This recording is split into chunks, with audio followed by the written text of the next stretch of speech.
a Abril en Pantalla.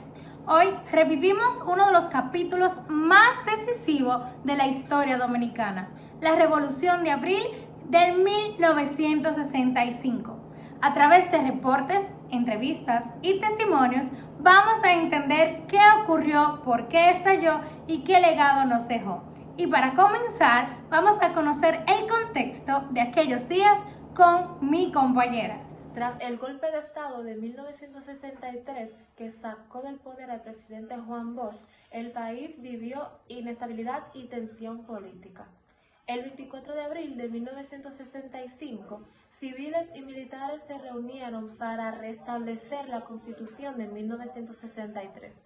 Lo que empezó como un movimiento cívico, más adelante se convirtió en una guerra civil con dos bandos enfrentados y poco después una intervención extranjera. Vamos a repasar juntos momentos importantes de esta historia. 24 de abril. Estalla el levantamiento que exigía el retorno al orden constitucional. Del 25 al 26 de abril se levantan combates en puntos claves de la capital. Civiles se reorganizan en barrios y levantan barricadas. 28 de abril llegan tropas estadounidenses al país, internacionalizando el conflicto. De mayo a agosto, la OEA impulsa negociaciones y una fuerza interamericana intenta contener la violencia. 3 de septiembre de 1965 se instala el gobierno provisional de Héctor García Godoy. Ahora nos vamos unos añitos atrás y pues es para conocer cómo se vivían esos días en las calles y pues vamos a hacernos de cuenta que estamos ahí todavía porque nos vamos en vivo hasta Santo Domingo con nuestro corresponsal. Buenas televidentes. De este lado, Manuela les informa. Santo Domingo bajo tensión. En las calles de Santo Domingo, las esquinas están repletas de barricadas improvisadas. Mientras que en los balcones ondean banderas como símbolo de resistencia. Se escuchan disparos a lo lejos. El tránsito paralizado revela una ciudad atrapada en el tiempo.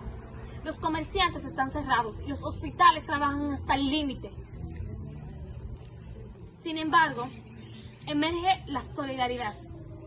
Vecinos que se unen para brindar agua y alimentos, sin mirar a quién. En las emisoras se escuchan voces debatiendo sobre la negociación o la resistencia. Por aquí hay una palabra clave, la incertidumbre, pero también la esperanza. Volviendo al estudio, la ciudad sigue latiendo. Muchísimas gracias por ese reporte. Para profundizar el origen y el significado de esta revolución, vamos ahora a nuestra entrevista con un invitado especial, historiador y experto en la historia política dominicana. Pues muchas gracias, distinguido, por estar presente en esta tarde. De la verdad que mi compañera Laura y yo estamos más que agradecidas por hacer esta entrevista. Y vamos a iniciar con la siguiente pregunta. ¿Cuáles fueron las causas directas e indirectas que provocaron la Revolución de Abril de 1965? Bueno, muchísimas gracias por haberme invitado.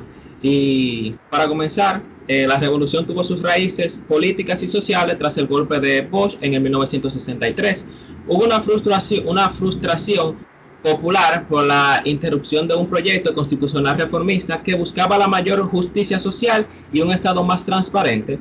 Las causas directas incluyen el descontento por el gobierno provisional posterior al golpe, la represión política y el deseo de establecer la Constitución de 1963.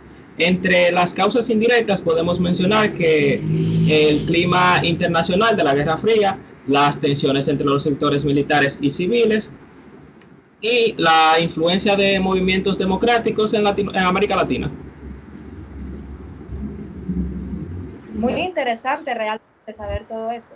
Pero, ¿qué papel jugaron los distintos sectores de la sociedad en este levantamiento? Realmente fue un movimiento amplio, jóvenes estudiantes, trabajadores, militares, constitucionalistas, mujeres organizadas y ciudadanos comunes participaron activamente. La unión de estos sectores creó un frente sólido para exigir cambios, aunque las diferencias internas y la respuesta militar dificultaron mantener la estrategia única realmente. Entiendo.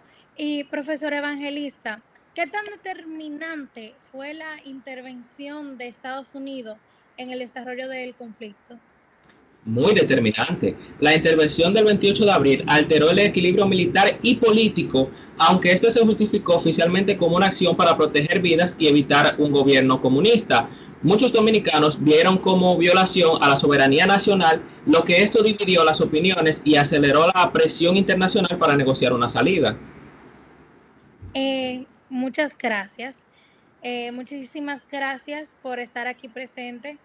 Muchísimas gracias por su aporte. Ahora nosotros pues pasaremos con nuestro analista militar pues para entender cómo se desarrolló el conflicto en el terreno. Muchísimas gracias, profesor Evangelista, este distinguido historiador y experto en historia política dominicana, por estar presente en nuestro programa. Muchas gracias. En el terreno hubo dos bandos principales, los constitucionalistas asociados al retorno de Bosch y con figuras como Francisco Alberto Camaño de Ño, las fuerzas gobernalistas o leales al status quo. La intervención estadounidense del 28 de abril modificó el equilibrio militar y político. Tácticas: control de puntos neurálgicos como puentes y radios, barricadas urbanas y uso de mensajes radicales para movilizar. Consecuencias: combates en zonas pobladas, afectación a civiles y presión creciente para lograr un alto al fuego y una negociación. Ese fue el panorama en el frente militar. Pero, ¿cómo lo vivió un ciudadano común? Escuchemos un testimonio de primera mano. Muy buenas tardes, mi nombre es María del Carmen y soy testigo civil de todo lo sucedido. Recuerdo que tenía 17 años, vivía cerca del puente Duarte. Recuerdo el silencio raro de algunas tardes y el ruido de la radio que nunca se apagaba. Mi madre escondía velas y comida, por si acaso. Vi vecinos que nunca hablaban a ayudarse entre sí. Compartíamos agua, pan y sobre todo miedo. Una noche los disparos sonaron más cerca que nunca. Nos tiramos al piso rápidamente. Yo me pregunté si al día siguiente todo volvería a la normalidad o si nuestras vidas ya habían cambiado. Aprendí que la libertad cuesta y que la ciudad, cuando se defiende y se une, late al mismo tiempo. Historias como estas se repetían en todo el país. Ahora veamos cómo se percibió esta revolución fuera de nuestras fronteras. En el exterior, la Revolución de Abril fue noticia de primera plana. Se debatió la Guerra Fría, la soberanía dominicana y el papel de la OEA. Para muchos, la llegada de marines estadounidenses generó controversia en América Latina. Televisiones extranjeras mostraron calles en combate y caras de incertidumbre, pero también movilización cívica. El mundo observó cómo un país pequeño defendía su proyecto democrático en medio de presiones internas y externas. Y para culminar con este recorrido histórico, escuchemos la reflexión final de nuestro editorialista. Muy buenas tardes, soy editorialista. La Revolución de Abril dejó dolor y pérdida, pero también una huella profunda. Puso en discusión el sentido de construcción, derecho y soberanía. El gobierno provisional de 1965 abrió la puerta a un proceso electoral. A partir de entonces, la soberanía dominicana comprendió que la democracia no es un regalo, es una construcción que exige memoria, participación y compromiso. Recordar abril no es mirar atrás, es cuidar el presente. Gracias. Con estas palabras nos despedimos de este especial. Muchísimas gracias por acompañarnos en Abril en Pantalla. Si este episodio te ayudó a entender mejor nuestra historia, compártelo y conversa sobre él. La memoria se mantiene viva cuando se cuenta. Hasta la próxima.